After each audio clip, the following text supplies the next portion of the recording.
छोटे छोटे बघतात लोक, मोठे नाही बघत. नमस्कार, माझं नाव रोहिदास पार्टे.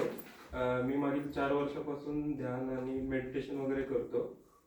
पण मागील 2 महिन्यांपासून मॅडमांच्या संपर्कात आल्यापासून मला एक वेगळीच अनुभूती येते आणि त्याचंच हे फलित आहे की मी आज इथे खेचून आलो. शक्यतो मी असं जास्त अजून कुठे केलेलं नाही, मी इथे आलो आणि इथे आल्यानंतर आज ध्यानाला बसतो असताना मागे आपल्या माकडदादाच्या तिथे मला उष्णता जाणवली. याच्या अगोदर कधी जाणवत नव्हती. ठीक आहे, आता माकडहाडाच्या इथे म्हणजे जिथं ती शक्ती असते, मूलाधार चक्र आणि कुंडलिनी शक्ती असते.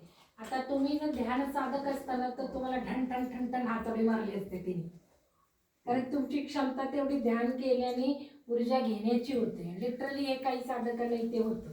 आता जास्त तर त्यांनी केले, त्यांचं एकट्याचं केले. आपल्या इथे ध्यान साधक तर त्याला लिटरली असं असं असं असं चालू असतं. ठीक आहे, म्हणजे एवढी ऊर्जा येते. त्यांनी अनुभव सांगितले.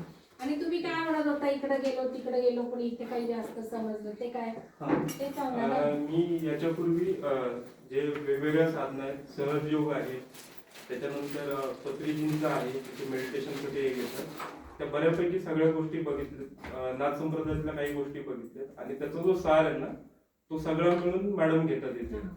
आणि त्याचा अनुभव मला इथे आला की सगळीकडे तेच आहे जे मॅडम शिकवतात. आणि एकत्रीकरण पण आहे, एकाच याने आपण चाललेलो. म्हणजे सहजयोग सहजयोग सहजयोगच नाही. सहजयोग काय आहे, कुंडलिनी योग आहे. आपण ते नाही, आपण हे पण करतो, हे पण करतो, हे पण करतो. सगळं कॉम्बिनेशन आहे, इंटिग्रेटेड आहे. म्हणून होलिस्टिक, सर्व समावेशक, सर्वांना सामावून घेतलेले आहे. ठीक आहे, चला.